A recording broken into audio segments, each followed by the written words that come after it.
Thank you for your support of Regent Audio. Each recording in this series was produced by Regent Audio, which owns the copyright. No portion of these recordings may be reproduced for any reason without prior written consent from Regent Audio. For more resources, please visit www.regentaudio.com. Okay, everybody, we're going to reconvene, or we have reconvened. We're going to quietly reconvene for our last session this evening. And this is your chance to ply Malcolm with questions, to hospitably offer Malcolm your questions, queries. And then Bruce is going to close us off in the evening with a reading of Mythopoeia, Tolkien's poem, which will set us up nicely for tomorrow as well. Okay, so you're welcome to just sit and take it in. Yeah, well, no, I think I'd rather stand. Can I just, maybe I'll just throw something in to get us going. Yeah. A thing I sort of could have said had I had more time in the C.S. Lewis talk. This is more of just a kind of delight, really, rather than a kind of analytic point. Obviously, the more I came to see that the program that Coleridge and Wordsworth had set themselves for the lyrical ballads, according to Coleridge years later, how far that covered the basis of what, in fact, the Inklings were up to. I naturally wanted to pursue the Coleridge-Inklings links in various ways, and there are lots of them. I mentioned a few, and coming through Barfield and coming through MacDonald. But just thinking about Lewis, I mean, Lewis has a wonderful sort of tip of his hat to Coleridge in the Narnia books, really throughout the Voyage of the Dawn Treader. The Voyage of the Dawn Treader is the sort of his little tip to the Rime of the Ancient Mariner. From everything, if you think about, one of the most famous stanzas in the Rime of the Ancient Mariner, day after day, we stuck nor breath nor motion, as idle as a painted ship upon a painted ocean. So, of course, a painted ship upon a painted ocean is precisely where the Voyage of the Dawn Treader starts, except the painted ship comes to life and they come into it, in that sense that the imagination bringing things to life. And then, of course, there is that very specifically Coleridgean episode about the island where dreams come true, the dream turning into a nightmare, and the nightmare figure of the shipwrecked sailor, desperate for sleep and being given the blessing of sleep. Oh, sleep, it is a blessed thing, beloved from pole to pole. Mary, Queen of Heaven, took bitter moments, sent from heaven the blessed sleep that slid into my soul. So, but of course, at the core of that, when they're in the absolute darkness, is Lucy's prayer from the fighting top. Oh, Aslan, Aslan, here we are, come to us. And then she sees the beam of light. And at first she sees a cross. And then she realizes it's an albatross. And the albatross comes down the beam of light. And of course, albatross, cross, and the linking of the albatross with the cross, and the albatross as the sacrificial Christ figure is throughout the thing. And then, as the albatross flies near her, she hears it speak, "Courage, dear heart," with Aslan's voice. So, I mean, the only kind of Christ figures in the whole of the Narniad is either Aslan as a lion or Aslan as a lamb, and then I think Lewis overdoes it there at the end and almost breaks his own spell, but a bit too explicitly with the Lamb of God. But he just throws in, he gives the Coleridge's albatross the privilege of being the Christ bearer at that point, which is a very high accolade to Coleridge indeed, and to the Coleridgean imagination. So I just wanted to throw that in. Right, okay, so we're going back to the Shakespeare, or we're going back to the thing, anything. I'm all ears. You said that at some point Lewis referred to his bow wow dogmatism, and he felt that in places in miracles that he might have his argumentation had fallacies in it. Well, maybe more in the Problem of Pain, but yeah. Are there any other essays or works where you think that this bow wow dogmatism appears in Lewis's writing. Malcolm, can I interject quickly for a second? For the sake of the recorder, could you reiterate the question so that we can pick it up? Yeah, because we've got this Thank quite you. noisy thing. Okay, so the questioner pointed out that I'd quoted how Lewis himself, with a certain degree of self-awareness, says, my bow wow dogmatism. And I said I thought there were places in Lewis's use of reason, particularly arguing to win, in some of his works of rational apologetics, that he went too far. Funnily enough, they're often, I mean, and you're asking me if I can find, well, obviously we could play a whole parlor game of spot the weak Lewisian argument.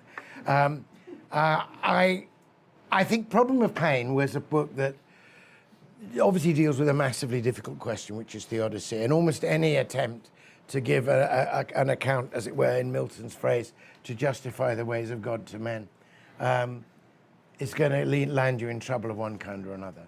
I would say that probably one of the most notorious phrases in that book, which is perhaps quoted out of context, but it was still actually a pretty unfortunate thing to write, was when Lewis said that pain is God's megaphone to rouse a deaf world, as though the individual pain experienced by a child, with cancer, or a child being abused out of an adult, is somehow rousing a deaf world, The problem is pain isn't felt by the world, it's felt by individual people.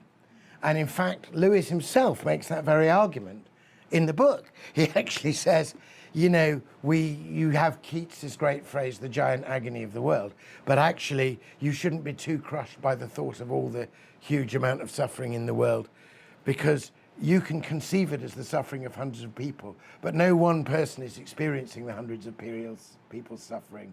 They're only experiencing their own.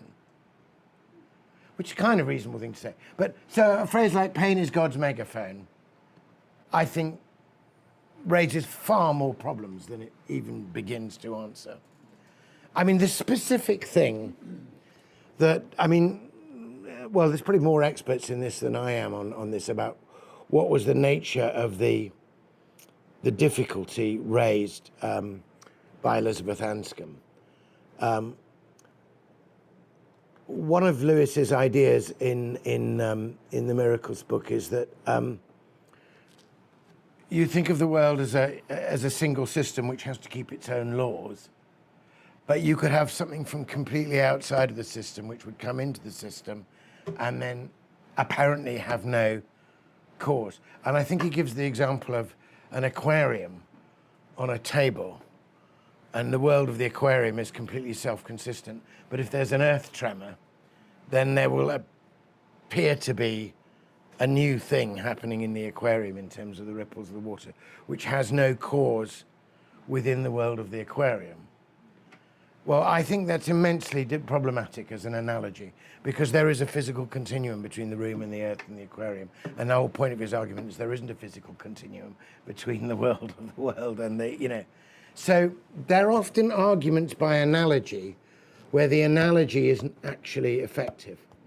The other knockdown argument, which people still use and which a lot of people would, it depends on how you read the scriptures, but the famous trilemma, where you have to say, that if Jesus says, I am the way, the truth, and the life, and no man comes to the Father but through me, or, something like that,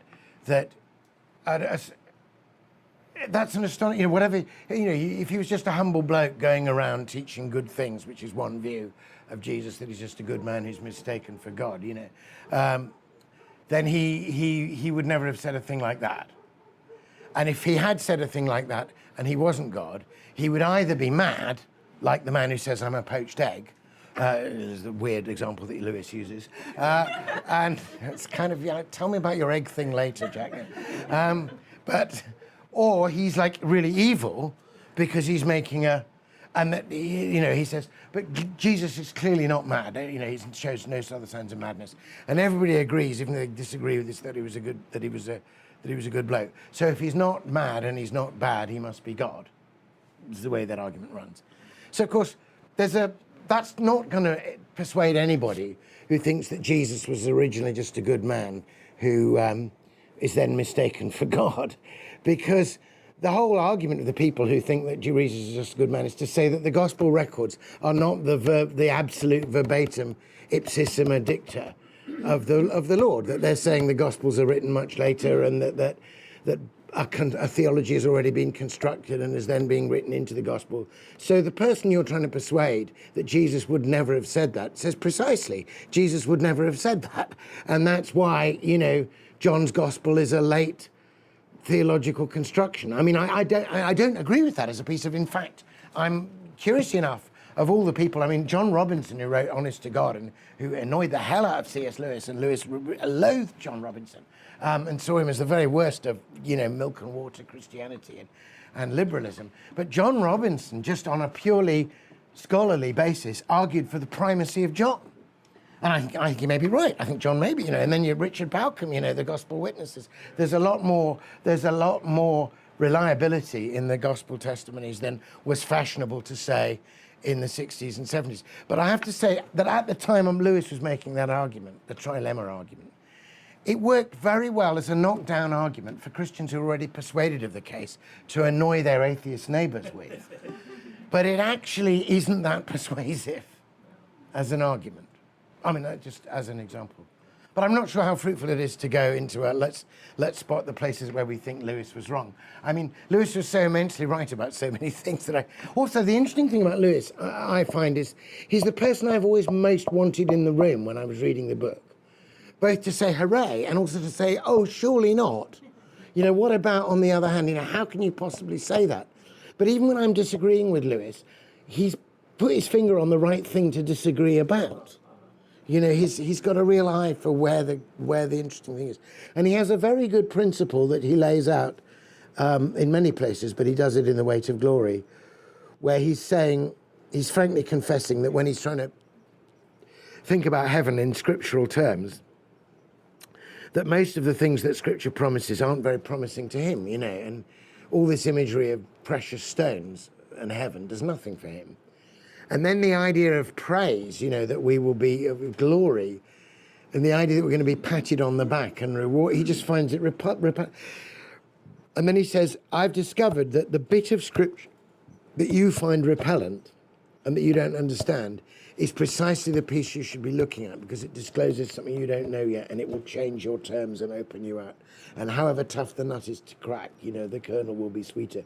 Don't ignore the bits. Don't just write them out. Don't have some kind of canon within the canon where you don't. And I followed that very strongly when I wrote my sequence of 50 sonnets on the sayings of Jesus, the Parable and Paradox book. I was really trying to find the sayings, to write about, I've come to bring a sword, or depart from me, ye accursed, the things I don't really want to think about, but what is he saying, But as I say, maybe we shouldn't spend too much time thinking about, where did Lewis get it wrong? But he was frank enough to admit that there were points where his bow-wow dogmatism was just quite literally barking up the wrong tree. Yeah. I'm curious about, and I'm genuinely curious about this because I don't really understand it. I'm wondering what it is that imagination apprehends, and what I'm confused about is whether it's something that's given, like let's say something like the forms working within Aristotle's, like within unformed matter, but moving towards a form. Right? Yeah. In other words, does imagination apprehend something that's given, that's there, or is it a kind of creative shaping of unformed matter? So I wondered if you had thoughts on that, because it seems to me that's a pretty big question. It is a big question. Okay, so just to summarize the question for everybody else and for the recording, when imagination apprehends more, cool reason never comprehends, what is it actually apprehending? Is it apprehending a given form which is already, as it were, there, one of the eternal forms, whether a Platonic form or an Aristotelian one? I mean, the Platonic one being that there's one for everyone, the Aristotelian that every individual thing has its own inner form. Or is it that the imagination in that apprehending is actually creating something new, a form which is not there? So I think the answer is both, and I think the thing is this, that actually the imagination, I mean, as you know, great, I mean, the classical, one of the classical theories of art, certainly the one that Aristotle espoused, was that art, even when it appears to be its most creative, is a form of mimesis, that it's imitating something, that art copies the forms of nature, that none of us creates ex nihilo because we're not God. So we are sub-creators in that sense that we're working with given materials, right? But the forms may be hidden within the materials, and we may be discovering. I mean, invention means discovery. There's some sense in which you're finding something that's already there. And it's really interesting how often creative artists, when they've done something which is from our perspective, a completely unique and original piece of work, they feel that they're unfolding or discovering something. They haven't created it at all. And they're waiting to find out what it is. And I mean, Tolkien talks about this all the time. And it's amazing, you think he's got everything planned. But he says that when Strider showed up at the Prancing Pony, at the moment that he actually showed up, he, Tolkien, had no more idea who he was than the Hobbits. And you're thinking, you must be kidding. Like, the entire unless this is Aragorn, and unless Aragorn is son of Arathorn, and, you know, the entire plot for, you know, and how can you reprise the Baron and, you know, everything depends on the revelation of who this, and the fundamental disclosure of the one of the great motifs of the whole book, which is the deity incognito, the kind of the hiddenness, the king who walks among us in rags, the return of the true king, one of the fundamental Christian motifs that's buried, all depend on who Strider is. And you introduce this character that far into the book and you don't know? So he's discovering who Strider is. And yet we have to say he's inventing who Strider is, but actually it's kind of there anyway. So there's a paradox whereby we have to create in order to discover. Well, having created, we discover that something is actually the case. And that's true in science as well. You have a great leap of imagination where you say, what if, you know, stay with me here. I know we all think the sun goes around the earth, but just imagine it was the other way around. How cool would that be? You know, let me figure that out. And oh, wait a minute, that works. So there is a kind of both and. And if you say, how is it that we, apparently freely creating, could come up with something which is actually there, but which we've never seen, which is hidden? And the answer would be only if our kind of creativity was a participation, a partaking of participation in the Barfieldian sense of an eternal act of creation that's going on in the divine mind. So it has to be both. Now, does that mean that we can never have an original idea because God's already thought of everything and we're just discovering what God had already thought of? I mean, that's a bit of a non-question in that our ability, there's a sense in which, insofar as a thing is even as Aristotle and then Thomas Aquinas calls it, I mean, this beautiful phrase, ends in potentia. So being in potential, a thing exists, but it doesn't exist yet, but it has the potential to exist, which might be, you know, that's what we mean when we say that the infinite monkey cage, you know, that the monkeys are all typing and eventually they'll type the full works of Shakespeare. They'll also type the absolutely stunning novel that you're going to write later but haven't written yet. And do you know what I mean? But that doesn't mean it wouldn't be your novel when you get to it. But if you think of God as containing or a knowing possibility as well as, then you can't get outside God, but you can still be original. I just wanted to ask one follow-up. Maybe I can make it clear, because I think what you're describing is actually what I would call discovery, mostly. Yeah. But I'm thinking students get confused when I teach Barfield, for example, the Saving the Appearances. They seem to get a bit confused about, well, what exactly does this notion of final participation mean? And it's this idea of, he calls it a creatively directional relationship to phenomena. And so Lewis had some difficulty with that. Yeah, but what's interesting is that the question there, and it seems to relate to this, is like whether, and I don't know the answer to this, but it's whether it's really open-ended. Whether for humans, God gives to humans a truly open-ended space in which to shape things, or are humans discovering something, so whether it's really open-ended, whether there is no limitation at all. So this is quite a highly technical question for the recording here, where we've moved from thinking about form and Aristotle to a specifically Barfieldian idea that we had original participation. We've fallen out of that into a kind of individuation, but we're going to have a final participation. And that Barfield thinks that in that final participation in the mind of God and in one another, our making and shaping our imagination will be, as it were, given. God will give that, as it were, his imprimatur, and we will be creative. We are in a creatorly directional, in Barfield's slightly awkward phrase, Now, when Lewis and Barfield discussed that, Lewis was very uptight about that and thought that was a bad thing, because he thought it was a human presumption and only God could create. And actually, if you really want to see the focus of this, taking it away from Barfield and thinking about Lewis and Tolkien, you can think very fruitfully about the two different kinds of eschatology on offer in the Leaf by Niggle on the one hand and the Great Divorce on the other. Now, you remember in the Great Divorce, when the artist, who's been a great artist on earth, finally comes up and sees through the veil and sees finally in their total reality the glories of the true thing, which his art had thrived precisely by depicting hints and glimpses of. His art had so taken and reshaped things in the shadows that for a moment we saw the gleam of that light, which is a very high Neoplatonic view of art, not Plato banishing the artist, but Plotinus and others saying, no, they can actually give us a glimpse of the forms themselves. So it's a high view of art for this world. But in Lewis's idea, once the artist has got to heaven, his friend, the other artist who's redeemed, says, well, aren't you thrilled? You're finally getting to see what you were trying to paint. Here it is.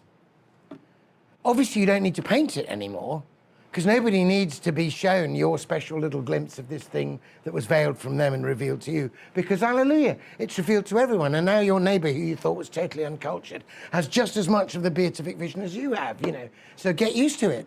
You're going to have to lose your special artist status, which was only, do you know what I mean? It was never your status to begin with. In any case, I wouldn't even worry about it, because our particular kind of art's out of fashion now. And he goes, oh my God, it's out of fashion. I must go back and start a movement, And the artist is completely consumed with the uniqueness of his art. And there's a test to him. Was he ever really trying to paint the real thing? Or was he actually only exploiting even those glimmers to make and sell a product? And was it really about his ego? And tragically, in that encounter, it was really about his ego. And he refuses the true mountains of which he had a glimpse. But it would seem from that Lewis has no place for the creative arts in the redeemed and in the redeemed of heaven. And some of us might say, really? Was God giving us all that godlike power just as a temporary thing, as like a kind of pair of windshield wipers in the rain and fog of life before, then we'll finally get to see it and we won't need that stuff anymore? So by contrast, Niggle, has been trying to paint this tree all his life, and he's, been distracted, and his neighbour, Mr. Parrish, but at least he gets like one leaf, And then when he finally makes it into the eschaton, he sees his tree. And God, in his graciousness, has given this tree life. And it's nobody else's tree but Niggle's. Obviously, the idea of a tree was God's, but Niggle's version of it is there. And then he realizes that part of his role in what is a kind of an anti in the sense of A-N-T-E rather than anti-I, anti-heaven, a kind of purgatorial moment before we ascend into glory, is to use his art to create healing spaces for people on their way to heaven. And you feel there's going to be more. That God is going to delight in the creativity of his creatures forever. And therefore, Tolkien has a much more... And Tolkien is a bit more in touch with what Barfield is on about here, about it, but in a much more orthodox and clearly Catholic way, creatively directional. But Tolkien famously said that he's always about to say something. This is Tolkien as a professor of language, and he suddenly remembers Barfield and says, oh, I can't say that, So Barfield is really important for both Tolkien and Lewis. So if you ask me which do I prefer, I think Tolkien is onto something, and I think Lewis has missed out on something there. And I think there is deep in Lewis, whether it's come out of the kind of, even though his parents weren't that religious, there's a kind of Belfast Protestant background in Lewis, there's a deep suspicion on the part of Lewis of his own imaginative reach and creative reach, because it's gone so dark and so wrong before, and his periods of occult interest. How dark imagining, he says. Warm, dark, obscure, her pains are long and her delight. There was a kind of, he had to be rescued out of a kind of sadomasochistic set in his mind, owing to the awfulness of his schooling. And he's very well aware of the possibility of creating hells with a powerfully creative mind. And I think he feels the fall has tainted that so much that he can scarcely imagine what a genuinely, completely redeemed and fully sanctified creative imagination might be like, whereas Tolkien can. So, to argue backwards from the eschaton, as Aristotle would do, let's start with the telos and then see what it tells us. You could argue that if God in heaven is going to allow our completely redeemed and sanctified creative powers actually to make things which he will bless with the gift of real being, and our sub-creations will be actual creations, which is Tolkien's great hope, then why shouldn't we, even in this life, also be making completely new things which had not entered into the mind of God? Now, we're in a real puzzle. What do we mean by not entered into the mind of God? Because God, as Boethius would say, is present. The moment after which we finish creating the thing is present to God. And therefore he knows it. He doesn't pre-know it. He doesn't know it before we've done it. He knows it after we've done it. But after we've done it, it's still the present moment to him. So in a sense, he knows it. So there is another sense in which we can't make something outside of God. But I think what we make as creative beings is as original as it is possible to use the word original for a creature who is by definition not original, because a creature is precisely derivative, is precisely a created being. I don't know if that helps, but that's where I would go. Can I just ask a question of clarification? We've just spoken about it, and I like what you've said, the answer around imagination and the twofold role of that. It can harken back to form or it can do something. Could you answer the same question about reason and whether it has a twofold form or not? And then will that illuminate how Lewis brings together imagination and reason? That's interesting. So, well, classically, of course, in early Christian theology, reason precisely does have a twofold form, which is understood as reason and understanding. That's how Coleridge distinguishes them, and various people use them in different. But the difference as would be also intellectual apprehension and rational ratiocination by process. So one of the great distinctions that Aquinas makes between angels and men is that angels have a direct intellectual apprehension of the truth. They have reason in the sense that they see totally the clarity of God and the truth of all things with the same truth with which we have when somebody has demonstrated, a mathematical theorem to us. When we've gone through a process, we've done one of Euclid's proofs, that the three angles of a triangle, no matter how many times you draw the triangle and however different each individual angle is, they'll always add up to 180 degrees. That you have to have that demonstrated to you. But as it were, the angel would see it by intuitive apprehension or by direct intellectual knowledge. And the word in Latin for that was intellectus. And the word for the process that we go through was ratio. So there was sense to be a sort of twofold thing. And that perhaps some contemplatives might have knowledge of God unmediated by the process of reasoning, but it would not be imaginative knowledge, it would be intellectual knowledge of God. And that the angels have that as a given by their nature. Reason is, may I say, glib and shallow versus imagination enlivening. How do those come together? Well, he didn't say reason was glib and shallow. He said a glib and shallow rationalism.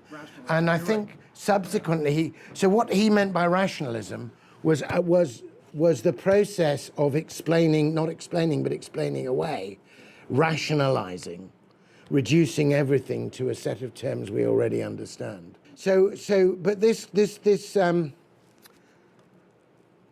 difference between reason and understanding, the process whereby you get to a thing and the moment of intellectual clarity when you understand it, and that there could be a direct version of that, as well as a sort of labored, process-driven version of that.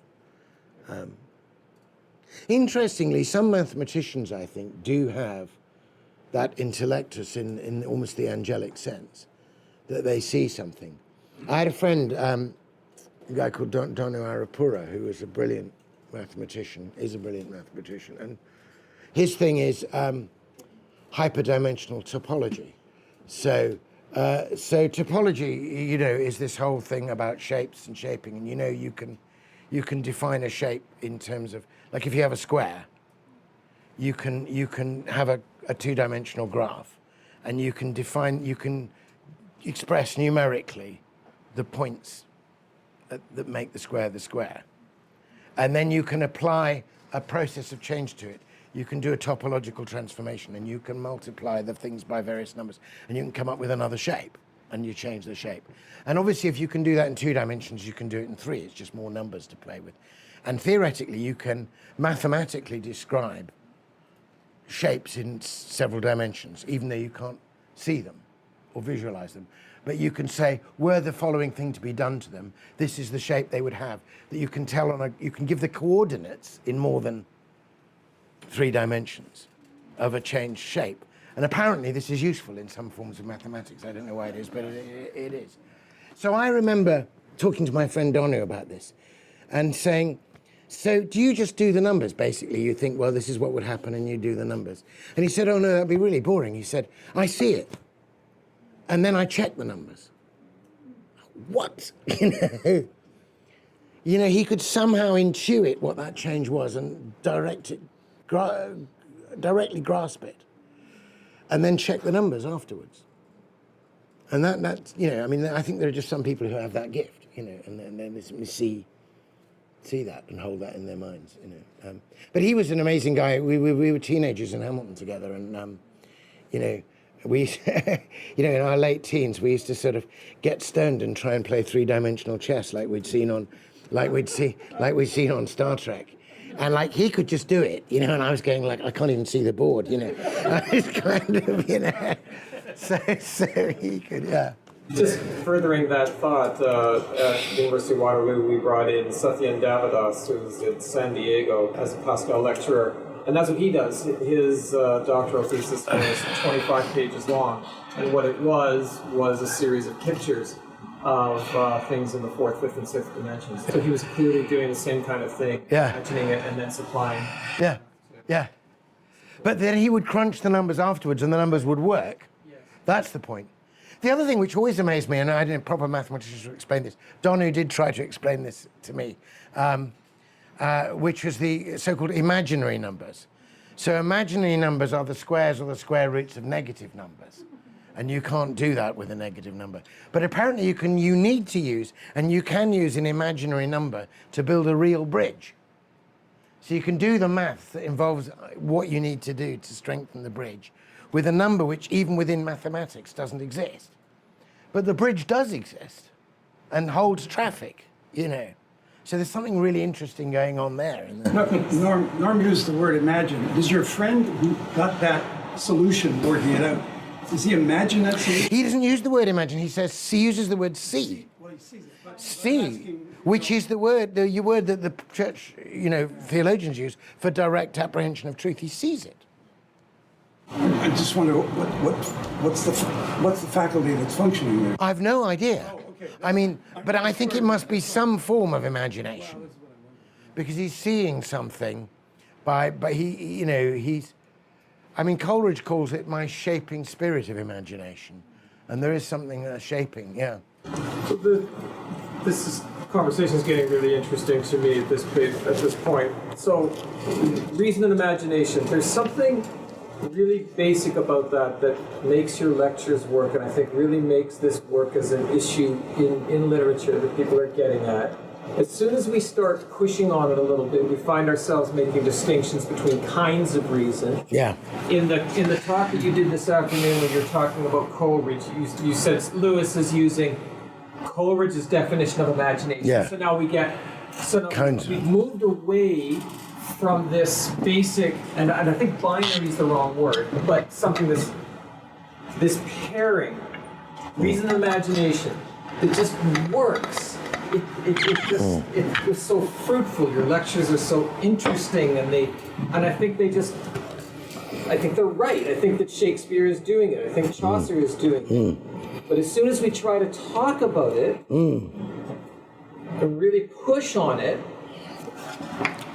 it gets really difficult. It gets difficult, but that's partly because of a problem of vocabulary and and because, well, I mean, one of the little phrases of Coleridge's that I find really, really helpful in a lot of things, and would certainly be helpful in this discussion, is a little throwaway line of his. He says, "It is the philosopher's privilege to distinguish but not to divide."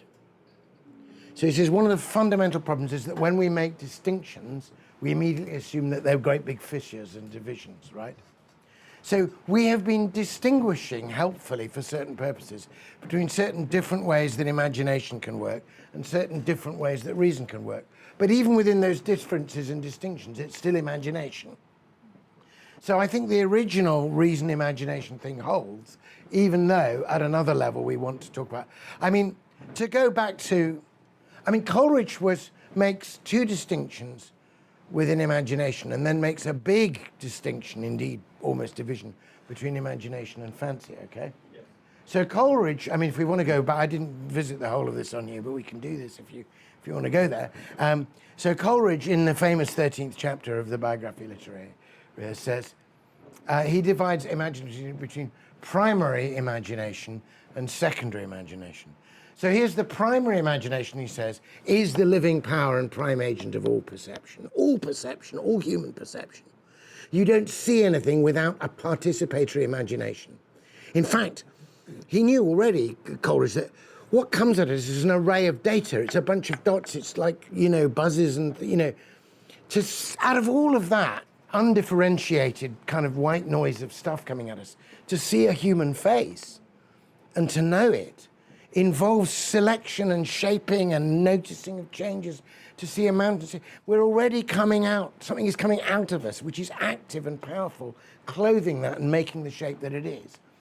We're not just the tabula rasa, receiving all this stuff. We have an active participatory thing, and that he calls primary imagination.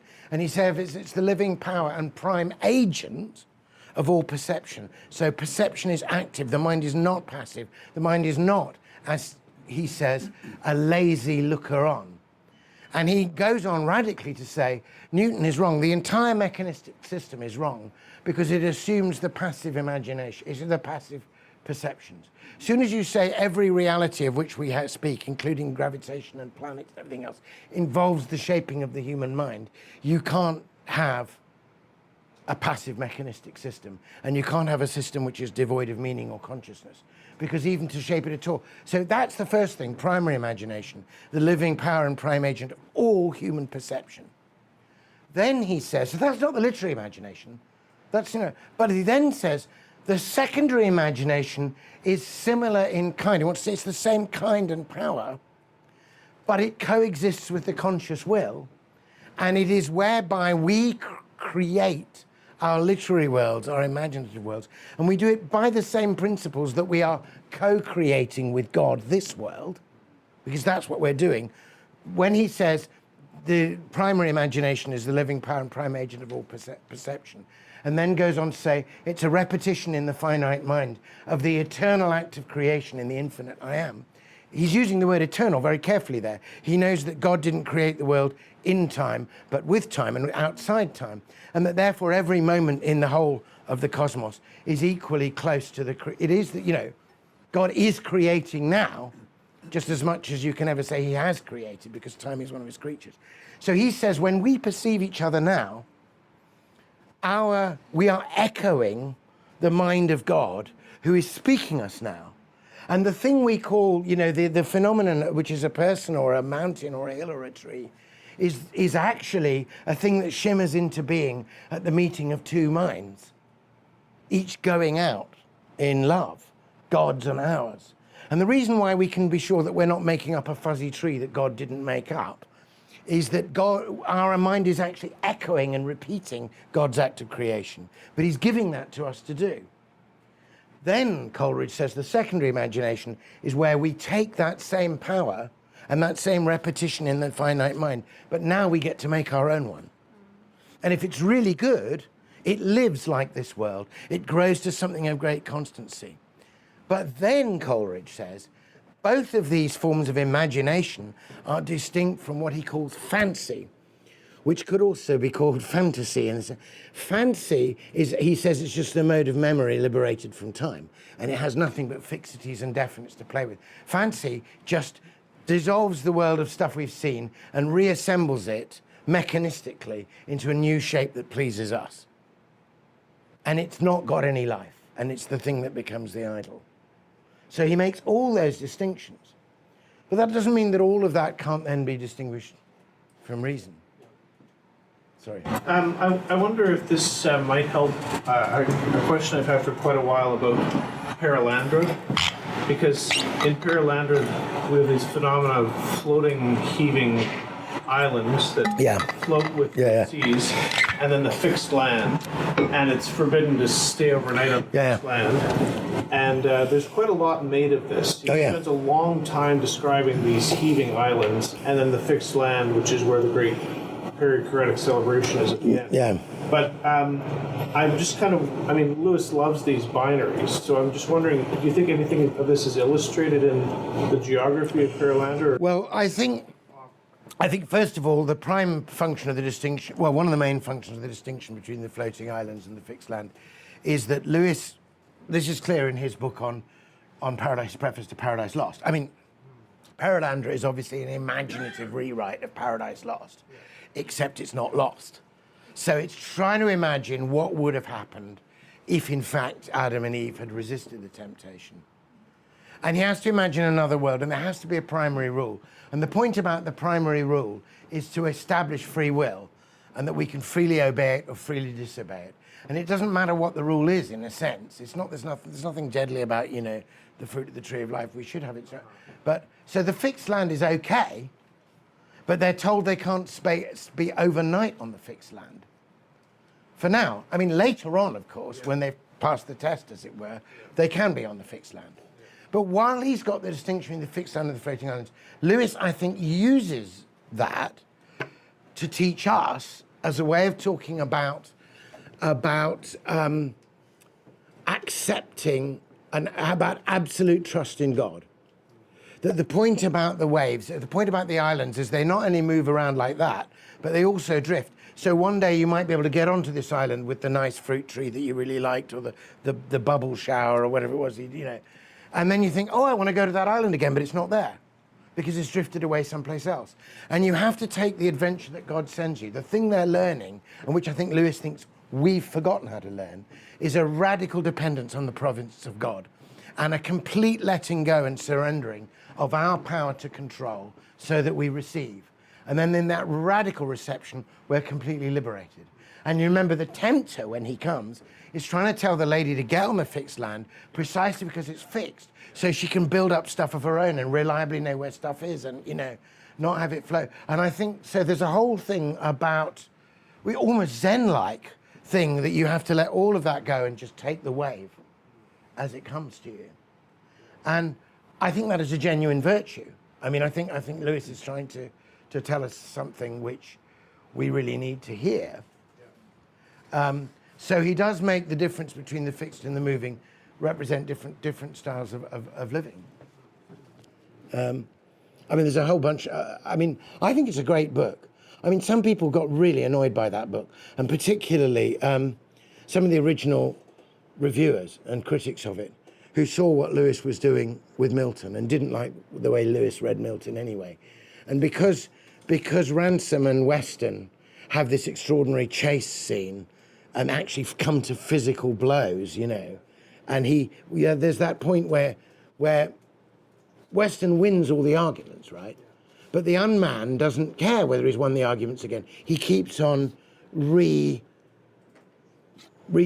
the inane in the hope that people will finally be... Who would have thought it? That somebody could say something blindingly, obviously untrue, inconsistent with the thing they said last, and keep repeating it on TV until everybody agreed with it, you know? And they were just worn down by the insistence of moneyed inanity, so that their own sense of reason was utterly worn away. You know, could that ever happen in, current political discourse? But anyway, so you may remember what happens is Ransom suddenly realizes he resolves to kill him. So there's a great chase scene, and he beats the living daylights out of him.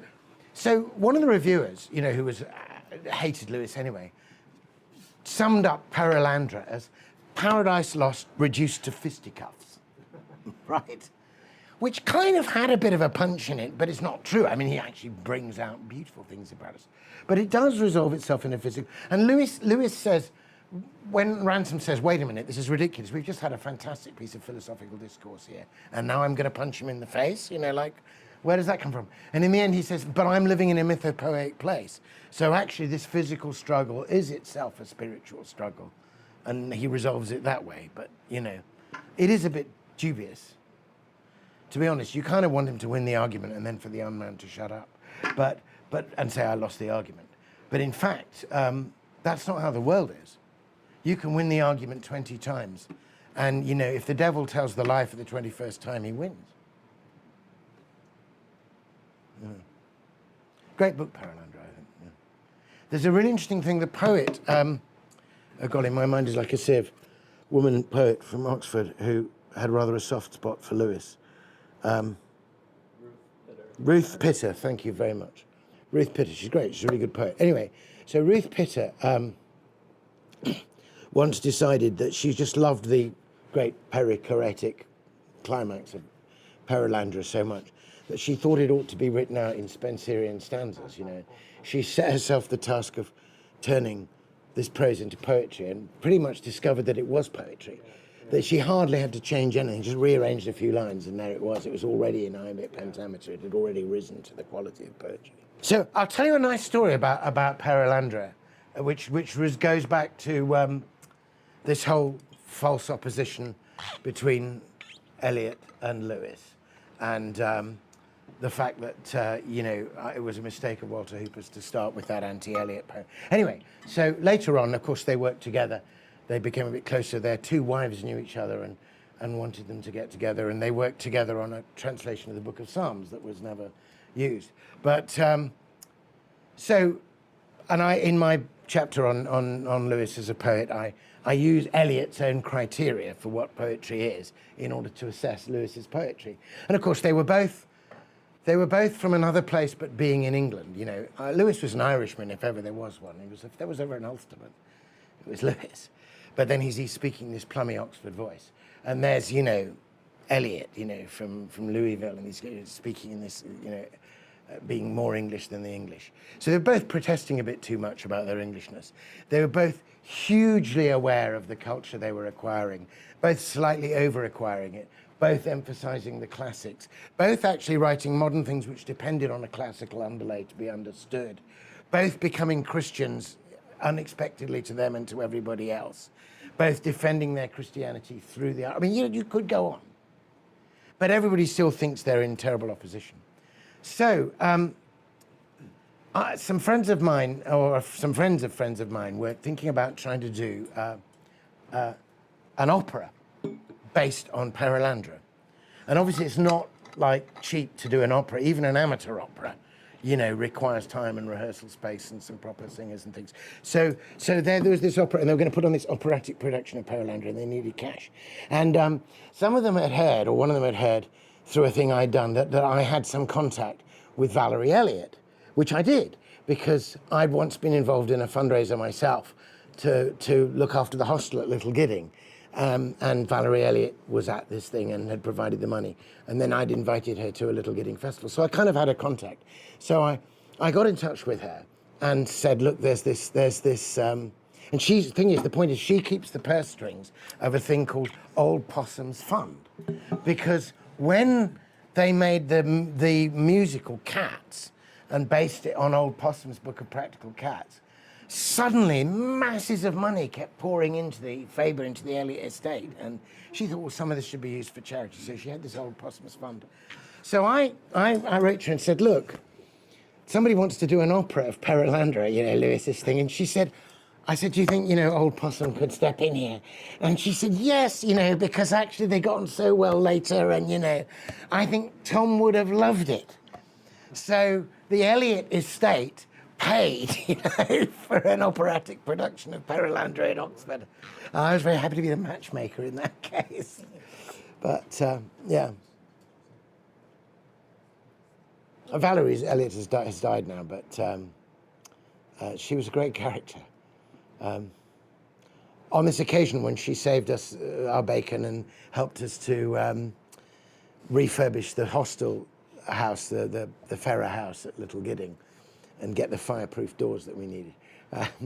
So we'd put this big event on at Clare College, and we got all these poets to come and read not their own poetry, but to read the poems and other sources that had gone into Little Gidding. So the bits of Dante and the bits of, the Upanishads and Buddha's fires, all kinds. So we did this thing, and one of the people who was kind of figureheading it was Andrew Motion, the then poet laureate. So I was sitting at this dinner. I had Andrew Motion on my right, and I was sitting opposite Valerie Elliott.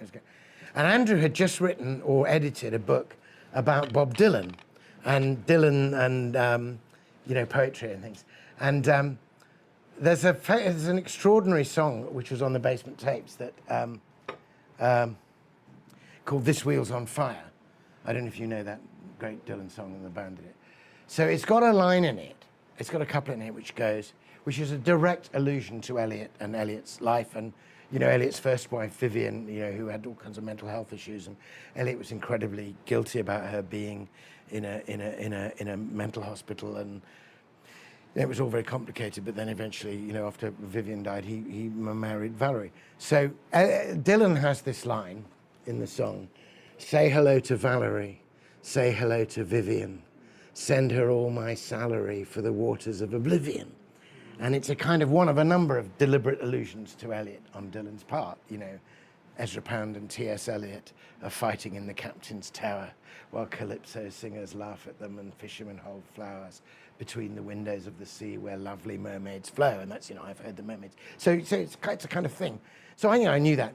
But I was kind of just beginning to start this conversation with Valerie. And Andrew Motion just leans over and says, "Say hello to Valerie," in my ear, and kind of suddenly there's this whole Dylan song saying, "Oh God, I can't go there," It's very wicked of him, but yeah. Sorry, I got completely off the subject there. So let's go back to. So we got off onto quite a technical thing about it, but that's fine. I mean, let's also. I mean, what about the broader case that I made in this, but I want to make more widely, that. I mean, a lot of people think of the imagination as only to do with the imaginary, in the sense of the made-up, that first Lewis thing, "Nearly all I loved I believed to be imaginary." Whereas Coleridge and others, and Lewis and MacDonald, are all trying to say that the imagination is a truth bearer, that you can come to the truth through the imagination. And something of your inward nature is there in these shadows of imagination. I mean, are we all happy with that? Do we want to make that case? Do we want to say, well, yeah, but what about bad imagination? Or what about dark, you can... At this point in the lecture, an attendee asked Malcolm to talk about how his own interpretation of the poetic imagination applies to his own composing of poetry. So one of the things I found is a slight problem about, obviously, it's good to be a literary critic in some respects if you're a poet when you're doing your revising, right? But it's not that good when you're actually trying to compose. And one of the things I found is that when I was writing Faith, Hope and Poetry, and really making, having a high theology of the poetic imagination, particularly around that John's Gospel thing, it's actually kind of completely inhibiting when you're trying to write poetry. If you start thinking, golly, I'm doing this really massive thing, you can't do it at all. So I try to put all that aside and I use that sort of... But obviously, there's another part of me that says I don't think I'm wasting my time when I'm writing poetry, in that I do think I'm going to come at something which is the case and which I might not actually come at in any other way. So I do think, there's a role for it. I actually find when I'm writing that the very traditional, in fact, pre-Christian language about poetry, which is the language of the muse, is genuinely helpful language. The sense that it doesn't all have to be me, that it isn't all in here, that I'm not starting with a blank page, that I'm open to suggestion, that, as it were, words and lines and whole phrases come apparently from nowhere and then asks to be written. Not the whole poem, but enough to be going on with. I love that line in Wendell Berry's poem, How to Be a Poet, to remind myself, but right at the end, where he says, accept what comes from the silence, make the best you can of it. And make the best you can of it is fantastic, because at one sense it could be like a throwaway, oh, it was pretty bad, but I made the best I could of it, you know. Or it could be, do all your powers of making, make the very best thing you can make. But what you're making is something that came from silence and was given to you. So I do think of the poetic imagination as involving discovery, uncovering of something that was given to you. And I do think that sometimes I write a poem because, at least to me, God is saying through the poem something that needs to be said to me in the best way that it can be said. And I often write the poems that I need to hear, in the sense they're not about me. They're not. I don't believe in particularly in confessional poetry, but insofar as I have a relation to the poem, it's that it's meeting a need for something which is absent, and whose absence I sense. So one of the odd things about that is that people often get so for example, good. I have a poem called The Singing Bowl, right? Which is the title poem of a book. And it started off as a poem about how to write poetry, and I imagined it as my muse's words to me, and which turned out also to be a poem about prayer. So, I mean, I'll tell you the poem just so you've got the context. It's quite a short poem. So the poem begins, begin the song exactly where you are. Remain within the world of which you're made. Call nothing common in the earth or air. Accept it all and let it be for good. Start with the very breath you breathe in now. This moment's pulse, this rhythm in your blood, and listen to it, ringing soft and low.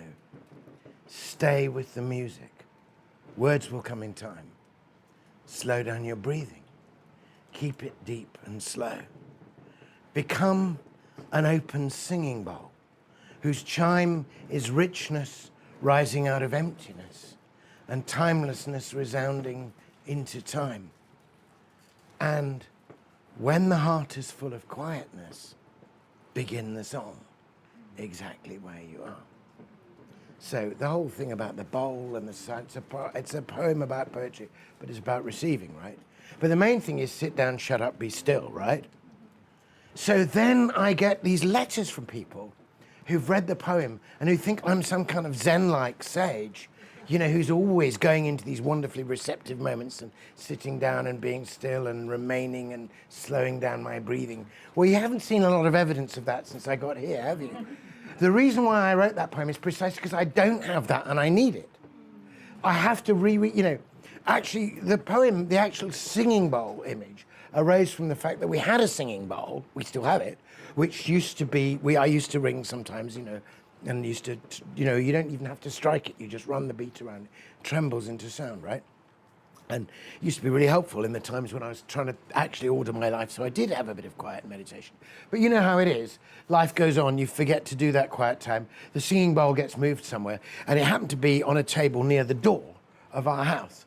So one day I was thinking, gee, I should really ring that singing bowl. I'm just getting ludicrously frenetic. I must do this thing. So I go and run the tremble thing around the ring, and it goes, the reason why it's full of keys and gloves and like, people have, including me, have just been dumping stuff in the singing bowl, right? So in order to even begin my prayer, I've got to empty the singing bowl.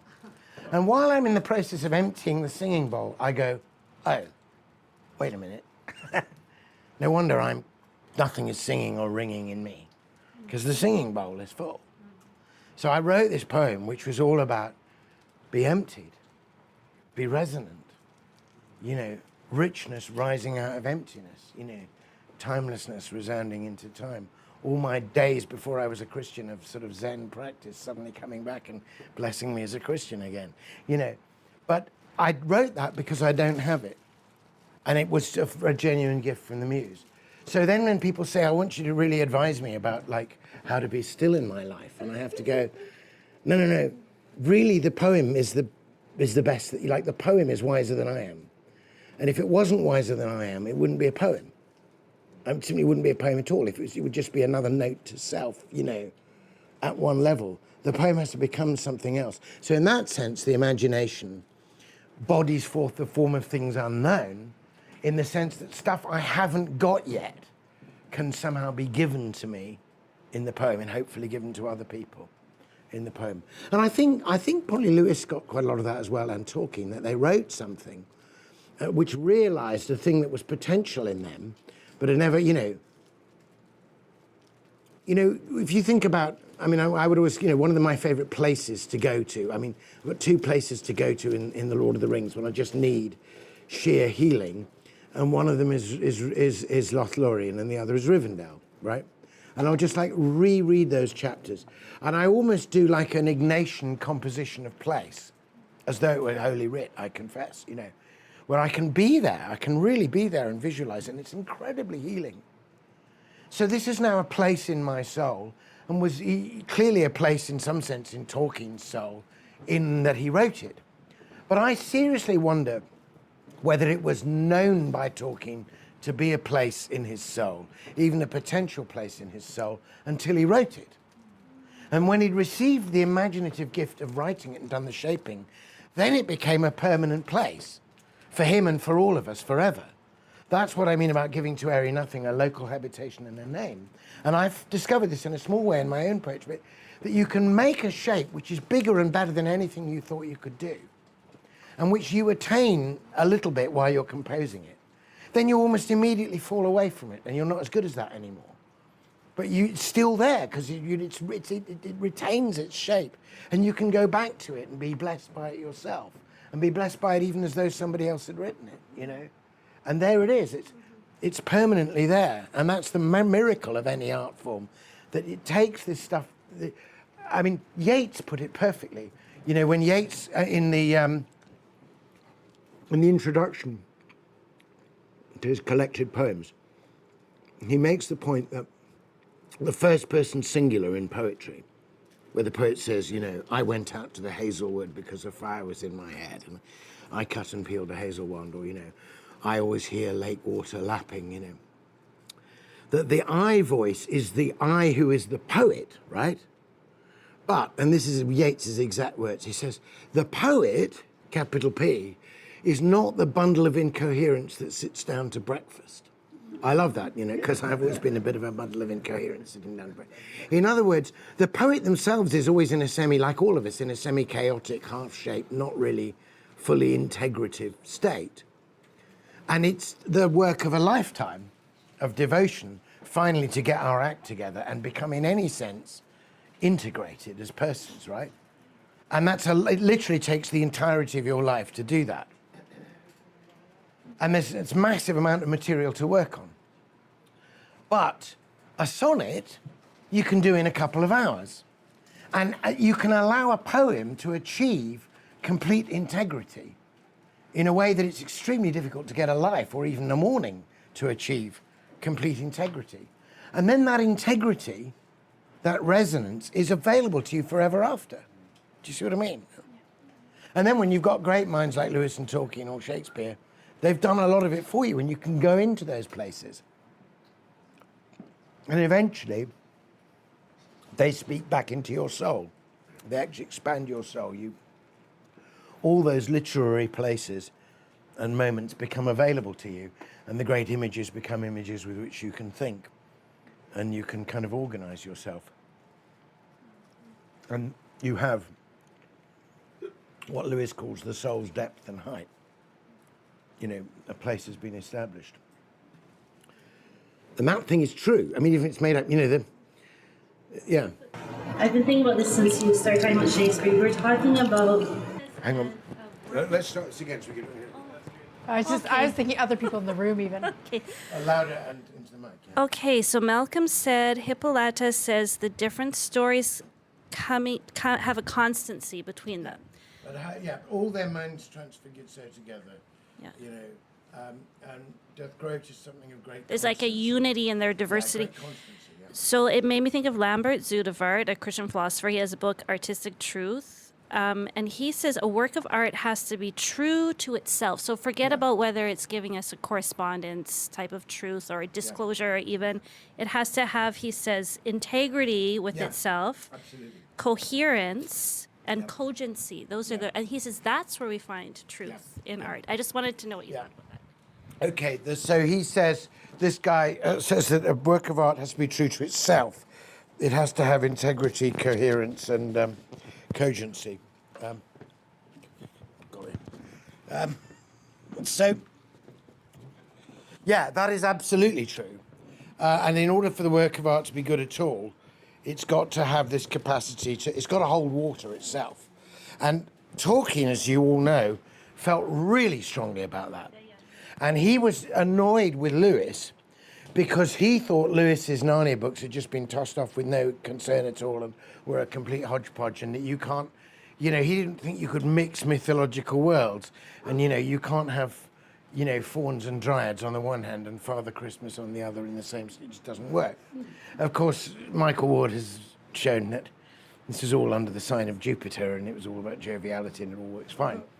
But you're absolutely right that a poem not only has to, a poem or a work of art or a novel not only has to be true at the simple level of consistency, it also has to be true in terms of cogency and integrity. One of the most wonderful things I ever heard was that there's a radio interview that Heaney gave some years ago where it's a throwaway line and it's just so revealing. Heaney says this. He's talking about the problem of either propagandistic or sentimental poetry, the sins, as it were, that poetry can fall into. And he says this. He says, the faking of feelings is a sin against the imagination. Now, isn't that interesting? That he puts, a lot of people would now think imagination is faked and made up, but he puts them on opposite sides of the balance. The faking of feelings, giving feelings that aren't real, manufacturing things, is a sin against the poetic imagination, like the sin against the Holy Ghost. So in one sense, the feelings or the emotion in a novel are made up in the sense that, tragically, Mr. Darcy and Elizabeth Bennet don't exist in this world. But nobody could accuse Jane Austen for a minute of faking any feelings. If there was ever a book that was magnificently true, it's Pride and Prejudice. But the faking of feelings is a sin against the imagination. That's a brilliant saying. So yeah, in order for the artwork of imagination to do any of the grand things we're saying it does, or Coleridge says it does, or Tolkien wants to claim it does, it's got to be good to start off with. It's got to be hold water, and it's got to have integrity, and it's got to not involve shaky things or shortcuts or making the characters do or say something which it's convenient for the author or the author's preoccupations to have them say, but which the characters left to their own devices would never do in a million years. So if you want to see a beautiful literary analysis of bad literature described in the middle, creatively in the middle of a very good book, you should read Flann O'Brien's book, At Swim Two Birds, which was published in Dublin in, the 30s or maybe the 40s. He was a sort of court jester to Joyce and Beckett. He knew them and he was part of that high modesty. But so he's in At Swim Two Birds. One of the characters is a really bad novelist who's a kind of combination of sentimentalism and Irish nationalism, and insists that his books only ever have green jackets, But actually, they're really terrible, and they've just got really stilted plots, and characters are never given any proper motivation for the things they do. And all the women, you know, are either sort of blousy tarts or meek as mouse kind of staying, and none of them has got any kind of real character. And the blokes are all sort of square-jawed heroes who hit each other. And there's, you know, and in the novel, this novelist occurs in Flann O'Brien's novel, but in his novel, in Flann O'Brien's imaginary world, the characters in this bad novelist's novel do have a life of their own, and they can only live it when the author is asleep. While the author is awake, they're being like marionettes. They're being forced to just deliver these crap lines. Oh no, I don't. And they're really kind of desperately signaling to each other with their eyes, like, I would never in a million years do this. Please excuse me. But like, it's the author, you know. So as soon as the author goes to sleep, the characters all wake up and start living a really interesting and completely authentic and integral life with each other until the author wakes up again and forces them into these impossible gestures. And then now we get into something a little bit darker, or whatever you might like to think about it, because, you know, Flann O'Brien also publishes as Miles Nagopoline, you know, perceives Christianity because he sees it through the way the Catholic Church was in Ireland then, as, you know, not on the side of the angels, as it were. And he just, you know, finds the whole Christian story. So he then produces a parody, but it's still even if it's a hostile parody, it's a very interesting one. So what happens in the novel is that not only is the author, you know, a terrible author and doesn't sympathize or empathize with his characters enough to give them motivation, but he actually, he's got this very, you know, attractive heroine, who may even be called Mary, I hope not, but anyway, you know, who's very willowy and everything. And one day when the author is contemplating his character, and instead of trying to think about allowing her to be a woman in her own right and do her own thing, he actually lusts after her. So he imagines himself making love with his character. But as a result of this, she becomes pregnant, and she conceives and bears a son, who is in the book as a character, but is actually the son of the author. So at a certain point, the characters wake up to the fact that this guy who's come among them has authorial power, even though he's a character. So they think, finally, we're going to get some justice. And they get him as author, yet character, to write a chapter in which they, as characters, summon the author to a trial, and they put him on trial for bad writing. And they personally speak to him of all their grievances about what lousy motivation they were given. And it's very interesting. So you can see where you could go with that, and there's all kinds of things. And it's only one episode in a very long, kind of strange, episodic, sort of quixotic novel. But, and you can see he's having a go at Christianity, but at the same time, he's offering some really interesting theological possibilities. And the idea that indeed the author is a character, and how would we feel, and indeed even the very idea of the author being on trial, you know, and feeling for and with the characters what the characters felt, and, you know, the question of the relationship between the divine will and human free will are all being explored there. They're being explored in the mouth of a hostile party, but they're still being interestingly explored, and they're worth.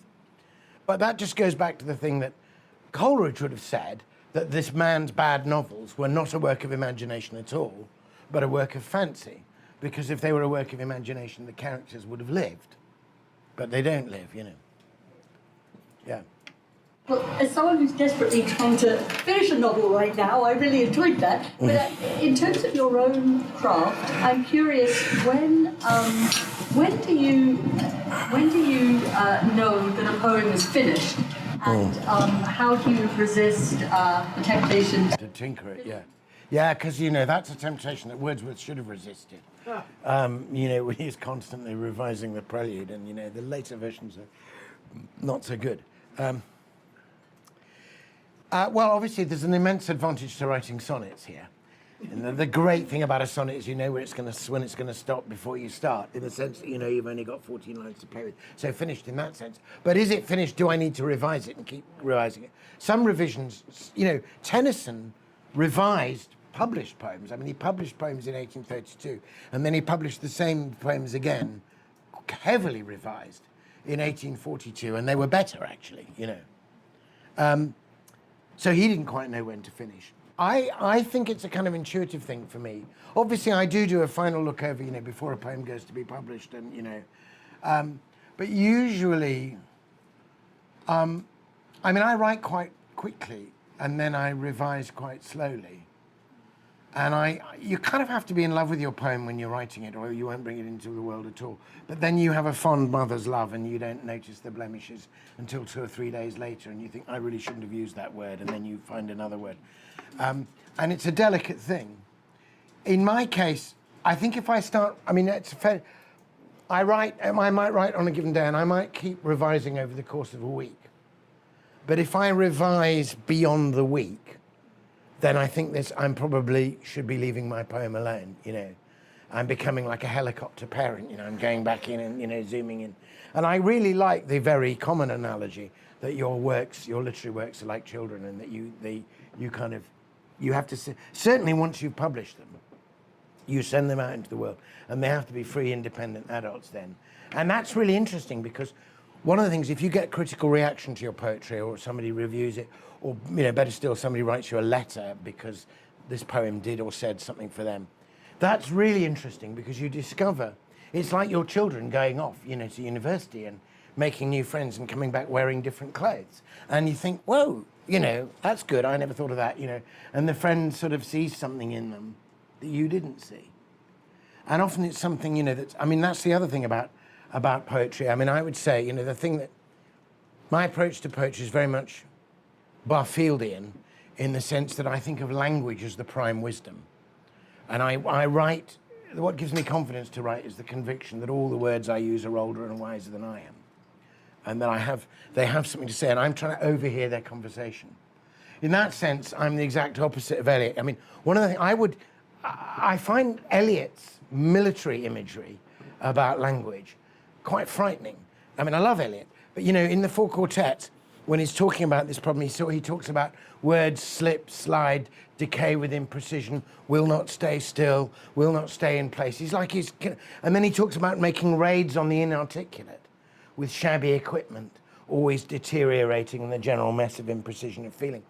And you feel like Eliot the Sergeant Major, and the words are all like the troops, and he's whipping them into line and cracking in, saying, get in, marched in there, marched, and he's making the words do that so they can make the raid on the... And I really would not like to be a word in one of Eliot's poems, because, I'm being bossed around. Whereas I feel quite the opposite. My feeling about how to write a poem is that, first of all, the first phrase or line comes to me uninvited, usually. And I just, that's nice. And I kind of take the words for a walk, or I write them down on a piece of paper. And effectively, sometimes literally, but certainly effectively, I've got a few of them, and I kind of, if nobody's looking, I sort of whisper and I say, have you got any friends? And I want the words to bring, I know these words, if I let them, will summon other words, and they'll summon the right words. They might not be the words I'm expecting, and those words will come, and they'll bring... And I feel obviously there's a craft and there's an art, and I use form, so I use, I care about meter and rhyme, and I therefore do some arranging. But I see my arranging as being much more like a kind of genial host planning a dinner party and thinking quite hard about who should sit next to whom. Not because of the status, but because he's really hoping to overhear the conversation. And you go to yourself like, golly, these 2 words these 2 words haven't been together since they met at the end of a John Donne poem in 1608, I bet they've got some catching up to do, let's put them together, let's think about what they've got to say, let's see what story they tell each other, how do they unfold it, and that's fascinating, And then another word shows up that you weren't expecting at all and changes the whole tone of the party, but you realise that's the right word, that was the missing word, And that feels to me like sort of discovery, really. Have you read Diary of an Old Soul, and do you have any impression of how you think MacDonald did as a poet? Yeah, I have got Diary of an Old Soul, and I think there are some great bits in it, but I actually find it quite hard to read at length, So I don't think it's not compelling in the way, to me, in spite of how much I love MacDonald, in the way that comparable long poems in the same verse form would be from, Keats or Shelley. but I still find plenty in there that, you know, suddenly speaks to you. And I've got it, you know, if you read it, you know, in fact, I think it's really intended to be read as divided over the year and the day, you know, and you do it like that, you know, then you can get some good things out of it, certainly. Indeed, as you know, that's what Lewis did for many years. Yeah. That was his devotional, Yeah. pre-becoming a Christian. Yeah. Then after he Yeah. became Christian, Warney continued after Lewis And then he died. he then did his own MacDonald anthology, didn't he? but- Which is also every day. Yeah. Yeah. I don't know if it's meant to be read every day, but it's a bunch of... No, I've got it, yeah. but I've never read. I mean, I've got Diary of an Old Soul, and I've sometimes done it for certain periods of time. I have read it. Oh, Diary of the Old Soul is meant to do every day, and every Lewis day. did it as a devotional every But night. I've never done it like for a whole year. Yeah. Diary of an Old Soul. You've done Diary of an Old Soul? Like Lewis talks about, I'm going to bed again with my hot chocolate and Diary of an Old Soul. Yeah. And Warney kept on doing the same thing even after Lewis that's died. amazing. Yeah. So you'd think about shaping imagination. Yeah. Yeah. There's a hand way at the back there, which may draw us to a close for the evening. We'll see how big a question it is. All right, and you've spoken a great deal about poetry that has rhyme and meter. I wonder if you could address some of the more contemporary styles, like slam or something like that. What you see. Well, slam in the sense of, I mean, poetry slams as events. I think, I mean, I'm really glad there's a revival of street poetry and performance poetry, and I've been to a few poetry slams, and I think, you know, they can do all kinds of things. And often, actually, poetry slam, for particularly those that have picked up on hip-hop and that kind of thing, are actually using rhyme a lot. So, funnily enough, as soon as poetry becomes an oral art form, as it was originally, it suddenly finds it needs rhythm and rhyme. So, curiously enough, I don't see slam as being in any way opposed to the kind of rhythm. What I have difficulty with is a literary poetry, which in fact wouldn't work if read out loud at all, and whose claim to be a poem seems to depend on the fact that the lines don't reach the end of the page. But when I read the poem, I can't, you know, and I'm a reasonably sensitive reader of poetry, but I cannot discern why the line ends where it does. And funnily enough, in free verse, when you've got much greater liberty to end a line where you want and begin a new line, you should be able to do magnificent things with that. Because the whole point about poetry is that whereas a prose writer has at their disposal, in terms of units, they have the phrase, the sentence, and the paragraph, the poet has the sentence and the phrase, and effectively the verse, but also has the line. And the line, even when you're reusing enjambment or enjambment, when it's flowing on, when the sense and the sentence are flowing on beyond the end of the line is still a line. And therefore the line break has semantic force. It means something.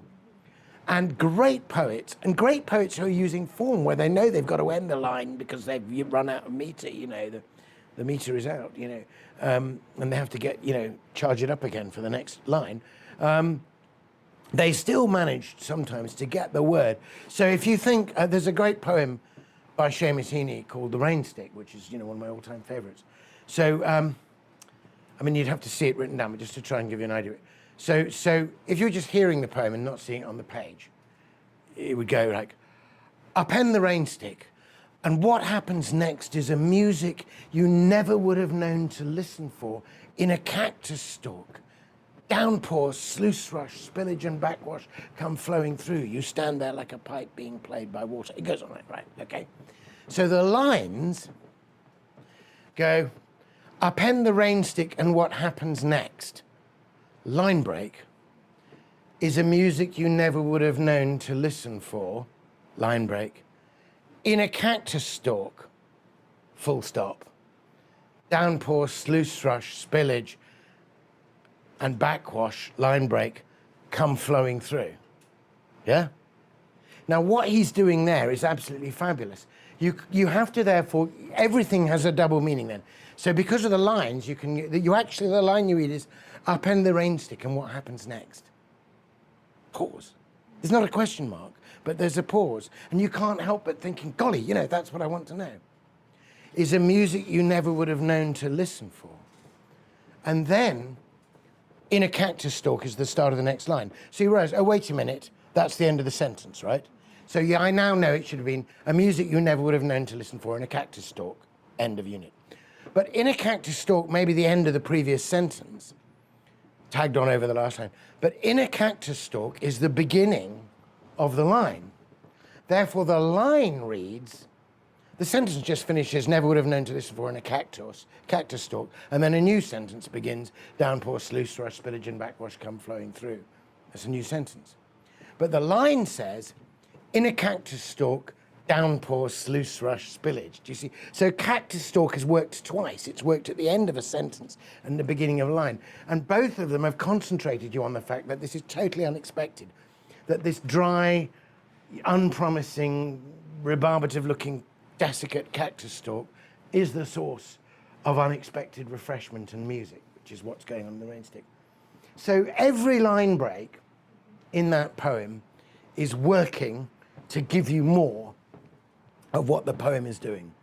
Now, some free verse does work like that and does it really well. And I mean, I wouldn't know all the examples. And I'm happy to count that poetry, even though there's no discernible meter and there's no rhyme scheme. If somebody understands what a line is and uses it as a line, then I'm persuaded. But quite a lot of what I read does not persuade me. I feel like they're just arranging words on a paper in a way where the physical arrangement as you look at it says, look at me, I'm a poem. Today I'm going to be a poem. And, you know, I'm special because I'm a poem. But they don't tell, you know, do you know what I mean? If you rearrange it as a piece of prose, it would make absolutely no difference. And you'd say, what's all the fuss about? So I do think there is a genuine element of fakery. And I think that's not even, I'm not even saying that as a moral accusation against the authors or perpetrators, because in fact that's the way they were taught. You know, poetry is being taught in school as if it doesn't reach the end of the page, it's a poem. You know, I mean, there's no rationale. You know what I mean? People they're being robbed of what it is that a poem actually can do. And you know, the free. So I think free verse is perfectly legitimate as the final sort of fruition and the final offering of, as it were, the poetic equivalent of an aging saxophone player who like knows absolutely all the riffs and can play the standards frontways and backwards and totally gets it. And now he's going to do this amazing bop riff on that, which you'll never get unless you know the line he's riffing off. That's legitimate. But you don't give some kid a saxophone or a guitar and you ask them to do that before they've even learnt a chord. And that's what I think is one of the problems with, I find, you know. But it's horses for courses. I don't have to write that and I don't have to read it, so I'm, you know, quite happy for other people to do that. You know. Malcolm, thank you. Right. Thank you for a full day, a very rich day, a day that started very early for Malcolm because he was arguably starting on BC time this morning, though he was only in BC for 5 days, so yeah, it could have been I'm UK now traveling time. back to He's UK somewhere time, in the yeah, middle. Yeah, very mixed up time. Probably turn up with Eric Clapton and I'm living on Tulsa time. You know, somewhere like that. So thank you very much. Yep, we're gonna close the entire thing with Tolkien. So I'm gonna do the boring house notes so that we can end on a Tolkien note. Tomorrow morning is in part about exciting a feeling analogous to the supernatural by awaking the mind's attention from the lethargy of custom, you academics who are used to sitting in your chair, you writers who are used to using your pen to describe the outdoors, to describe nature, to describe nature's beauty, to actually go out into it and directing your attention to the loveliness, the actual loveliness of the wonders of the world before us, an inexhaustible treasure, but for which, in consequence of the film of familiarity and selfish solicitude, we have eyes, yet see not, ears, yet hear not, and hearts that neither feel nor understand. So this is our annual challenge to people, to not just care about nature and creation, but to get out and see how that is actually going to change our theology, change our reading of literature, change our hearing of literature. Malcolm is going to be sharing some poetry while we're outside. We think this is a crucial part of the conference. So, Bruce, I don't know if you want to come up here and read. So, mythopoeia. To one who said that myths were lies and therefore worthless, even though breathed through silver. Philomythus to misomythus. You look at trees and label them just so, for trees are trees, and growing is to grow. You walk the earth and tread with solemn pace one of the many minor globes of space. A star's a star, some matter in a ball compelled to courses mathematical, amid the regimented cold inane, where destined atoms are each moment slain. At bidding of a will, to which we bend and must, but only dimly apprehend, great processes march on as time unrolls from dark beginnings to uncertain goals, and as on page or written without clue, with script and limning packed of various hue, an endless multitude of forms appear, some grim, some frail, some beautiful, some queer, each alien except as kin from one remote origo. Gnat, man, stone, and sun, God made the petrious rocks, the arboreal trees, Tellurian earth and stellar stars, and these homuncular men who walk upon the ground with nerves that tingle, touched by light and sound.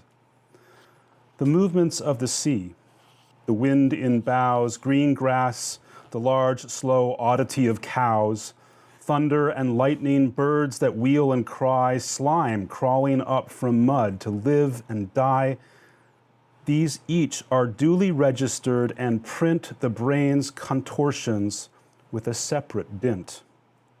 Yet, trees are not trees until so named and seen, and never were so named till those had been whose speech in involuted breath unfurled faint echo and dim picture of the world. But neither record nor a photograph, being divination, judgment, and a laugh, response of those that felt a stir within by deep monition, movements that were kin to life and death of trees, of beasts, of stars, free captives, undermining shadowy bars, digging the foreknown from experience and panning the vein of spirit out of sense. Great powers they slowly brought out of themselves, and looking backward they beheld the elves that wrought on cunning forges in the mind, and light and dark on secret looms entwined.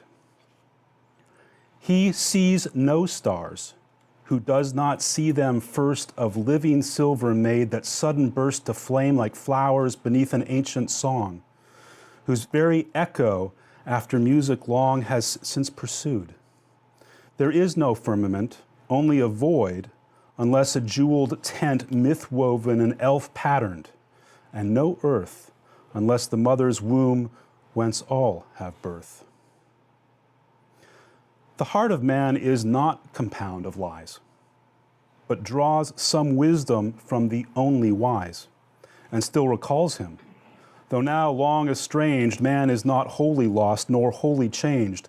Disgraced he may be, yet is not dethroned, and keeps the rags of lordship once he owned, his world dominion by creative act, not his to worship the great artifact. Man, sub-creator, the refracted light through whom is splintered from a single white so many hues, and endlessly combined in living shapes that move from mind to mind. Though all the crannies of the world were filled with elves and goblins, though we dared to build gods and their houses out of dark and light, and sow the seed of dragons, 'twas our right, used or misused. The right has not decayed. We make still by the law in which we're made. Yes, wish fulfillment dreams we spin to cheat our timid hearts, an ugly fact defeat. Whence came the wish, and whence the power to dream? Or some things fair and others ugly deem? All wishes are not idle nor in vain. Fulfillment we devise, for pain is pain, not for itself to be desired, but ill, or else to strive or to subdue the will alike were graceless. And of evil this alone is dreadly certain, evil is. Blessed are the timid hearts that evil hate, that quail in its shadow and yet shut the gate, that seek no parley, and in guarded room, though small and bare, upon a clumsy loom weave tissues gilded by that far-off day, hoped and believed in under shadow's sway. Blessed are the men of Noah's race that build their little arks, though frail and poorly filled, and steer through winds contrary towards a wraith, a rumor of a harbor guessed by faith. Blessed are the legend makers with their rhyme of things not found within recorded time. It is not they that have forgot the night, or bid us flee to organized delight in lotus isles of economic bliss, forswearing souls to gain a Circe kiss. And counterfeited that, machine-produced bogus seduction for the twice seduced. Such isles they saw afar, and ones more fair, and those that hear them yet may yet beware. They have seen death and ultimate defeat, and yet they would not in despair retreat, but off to victory have turned the lyre and kindled hearts with legendary fire, illuminating now and dark hath been with light of suns as yet by no man seen. I would that I might with the minstrels sing and stir the unseen with a throbbing string. I would be with the mariners of the deep that cut their slender planks on mountain steep and voyage upon a vague and wandering quest, for some have passed beyond the fabled west. I would with the beleaguered fools be told that keep an inner fastness where their gold impure and scanty, yet they loyally bring to mint in image blurred of distant king, or in fantastic banners weave the sheen heraldic emblems of a lord unseen. I will not walk with your progressive apes, erect and sapient. Before them gapes the dark abyss to which their progress tends, if by God's mercy progress never ends and does not ceaselessly revolve the same unfruitful course with changing of a name. I will not tread your dusty path and flat, denoting this and that by this and that, your world immutable, wherein no part the little maker has with maker's art. I bow not yet before the iron crown, nor cast my own small golden scepter down. In paradise, perchance, the eye may stray from gazing upon everlasting day, to see the day illumined and renew from mirrored truth the likeness of the true. Then looking on the blessed land, 'twill see that all is as it is, and yet made free. Salvation changes not, nor yet destroys garden or gardener, children nor their toys. Evil it will not see, for evil lies not in God's picture, but in crooked eyes. Not in the source, but in malicious choice, and not in sound, but in the tuneless voice. In paradise they look no more awry, and though they make anew, they make no lie.